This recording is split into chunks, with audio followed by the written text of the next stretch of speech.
Welcome to the fourth edition of Seasons, written by Dan Wogemuth, read by Mike Duncan. While it's still gray. Gray. That's what the languishing days of winter produce. Simply gray. Long after the rush of Christmas and the buzz around the new year, gray. Day after day after day. The clouds seem low, immovable, and persistent. A chill has become an unwelcomed and frequent companion. Winter. But in a gray world, when black and white seem to be our only option, color, any color, stands out in stark contrast.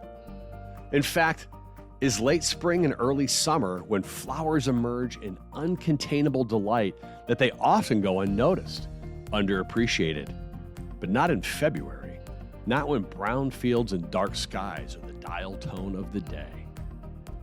In so many ways, gray is the perfect backdrop for a hint of color. You know, a single word of encouragement in the encyclopedia of despair.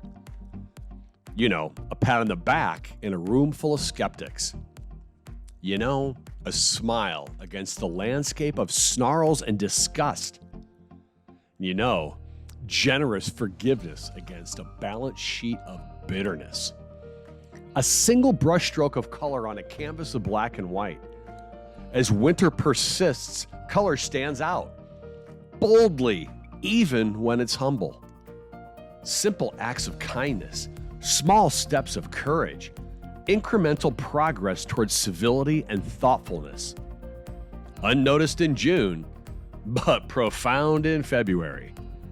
Gray doesn't have to have the final say in winter. It shouldn't have the last word.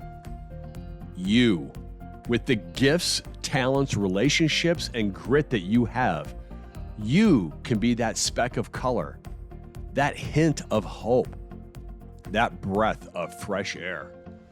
Spring and summer will bring color again. March, April, May will come, trust me. But until then, while it's still February, bring some color. Even without trying, the contrast will stand out. The lesson will ring true.